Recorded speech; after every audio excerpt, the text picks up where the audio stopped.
ជាធម្មសិក្សាពិសេសមួយក្នុងន័យថាអ្នកនឹងសាកល្បងយល់ពាក្យសម្ដីរបស់បុគ្គលត្រាស់ដឹងយល់វចនៈរបស់ព្រះពុទ្ធស្ដីអំពីបច្ចេកទេសនេះព្រះពុទ្ធវចនៈជាពាក្យសម្ដីរបស់បុគ្គលត្រាស់ដឹងពេញបរិបូរណ៍ពាក្យនីមួយធ្វើឲ្យយល់បានច្បាស់លាស់ពោពេញដោយបញ្ញាញាណគ្រប់ធម្មទេសនារបស់ព្រះពុទ្ធមានន័យពីរោះហើយមានតម្លៃណាស់ការបង្រៀនធម្មទេសនាទាំងអស់របស់ព្រះពុទ្ធហាក់ដូចជានំផ្អែមធំមួយផ្នែកត្រង់ណាក៏ដោយដែលអ្នកកាត់យកមកបរិភោគ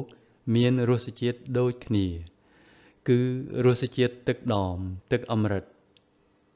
ប៉ុន្តែយើងបានជ្រើសរើសយកធម្មទេសនានេះជាពិសេស